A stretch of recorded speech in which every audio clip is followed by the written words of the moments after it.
So is it good to have an attorney when you're planning to sell your home? Well, folks, the short answer is yes. It's always good to have an attorney when you're planning to sell your home or buy a home for that matter. And part of the reason is you want someone that's trained legally that has a lot of experience in this type of a field where you can ensure that you have all the protections that should be afforded to you and also that you're going to receive all of the benefits from your contracts, whether it's selling or buying. Now, the best way I can explain what a real estate attorney will do for you if you're selling your home is by example. When I first take on a client who's planning to sell their home, I go down a checklist of things that I normally would like to make sure that we clarify prior to them signing any further contracts. First and foremost, is this your primary home? If it's a primary home, depends on the amount of the sale, right, what the sale price is. It also depends on how long the person's been living there. Qualifications are 2 of the last 5 years in general.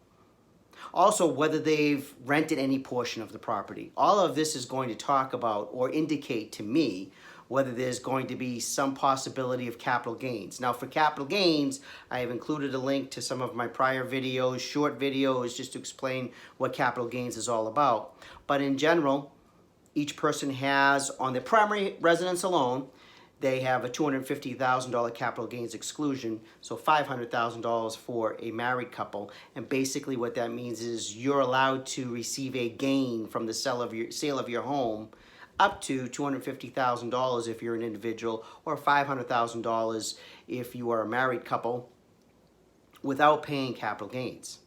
Now, once again, there are qualifications for this. I've included that link, but if any of the portion of the property has been rented and you've received income, then of course there's going to be a capital gains indication. Then what I will say to folks is you probably want to speak with your accountant, guesstimate where you're going to be with capital gains so you can set that aside at the time of the sale.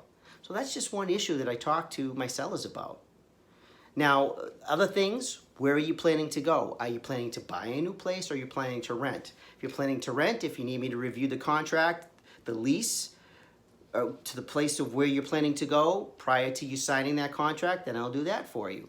If you're planning to purchase a new property, then of course we've got to make sure we talk about contingencies that should be in each contract.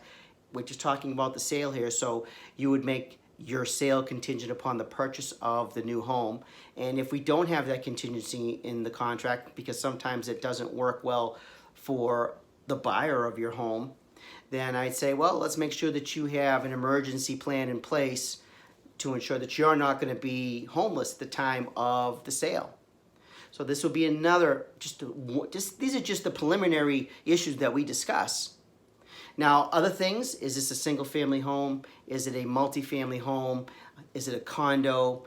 Because you're going to be responsible, if you don't have a realtor, or even if you do, you have to know, you're going to be responsible for a smoke detector certificate in Massachusetts that must be produced at the time of sale.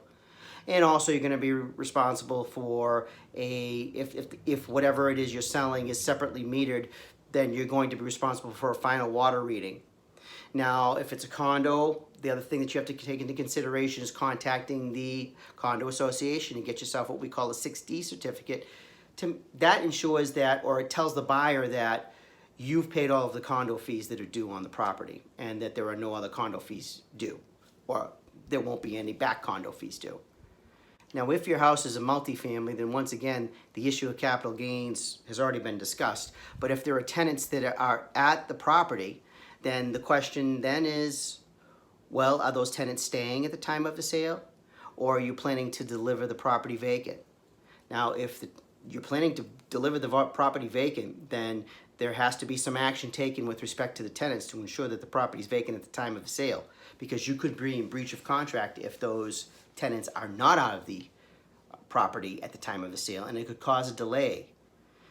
Next, we might just discuss the actual terms of your contract, the dates that are involved, the deposits that are involved, whether you're making any repairs to the property, whether you're giving any credits to the buyer. All of these things are things that are discussed between an attorney and his or her client.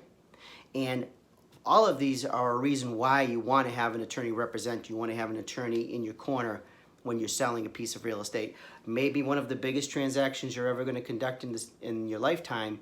And so you do want to make sure that you have someone that's there, a second set of eyes that's trained to review the contracts before you sign them.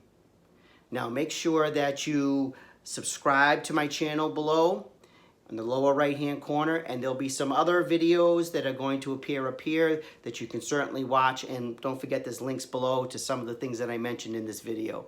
Dave Ceruolo, CeruoloLaw.com.